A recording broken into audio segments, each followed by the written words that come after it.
Goodbye Hong Kong, young people look to flee amid extradition bill fury. Here's a summary of the article. Immigration consultants in Hong Kong have seen a dramatic surge in inquiries, especially from the young, after mass protests against an extradition bill that would allow people to be sent to mainland China from the Asian financial hub for trial. Millions of people have taken to the streets in recent weeks in some of the Chinese-ruled cities' largest and most violent demonstrations in decades, forcing Hong Kong leader Carrie Lam to suspend the bill indefinitely.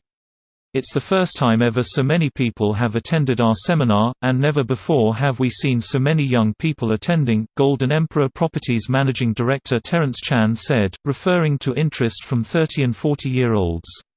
General inquiries had increased since June 9 when hundreds of thousands of protesters took to the streets to try to thwart the extradition bill, and the number spiked after June 12 when Hong Kong police fired rubber bullets and tear gas at demonstrators.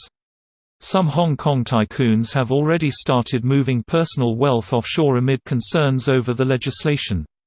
Many people wouldn't consider Southeast Asia before, but one client told me jokingly he thought that region was not very politically stable, but now Hong Kong is even more unstable, Chan said. More Hong Kong people are also leaving for Taiwan, speeding up a trend in recent years, citing fears of Chinese erosion of the one country, two systems formula which Beijing hopes it can introduce one day on the island it claims as its own. This post received a score of 4,988, with an upvote ratio of 96%. Here are the top comments in response to this article. Young people are a resource. And they will flee places that aren't progressing.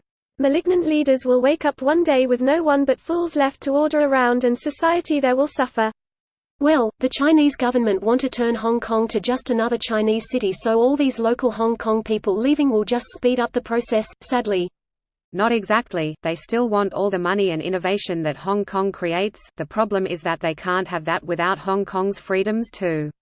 I don't think the Chinese government has fully made a choice yet on whether it wants to crush Hong Kong's freedoms and turn it into just another city, or whether it wants to try to have its cake and eat it too. Hong Kong isn't the economic powerhouse they were 50 years ago. This is just China wanting them to assimilate to Chinese way of life. They are basically a Western society located in the middle of China.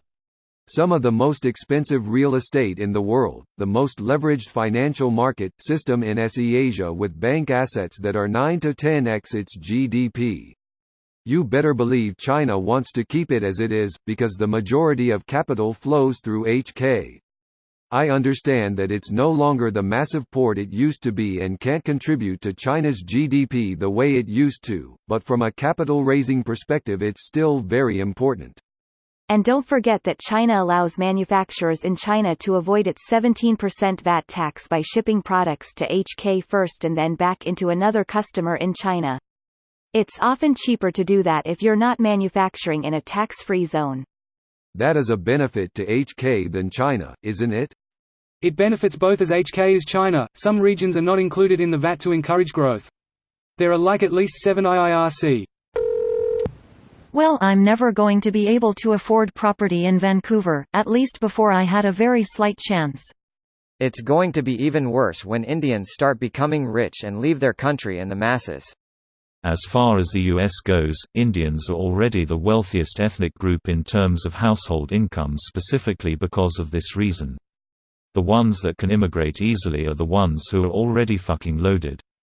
The numbers for non-Indian Asians are also very high because of a select few groups from certain countries that are so wealthy they skew the numbers away from all the others.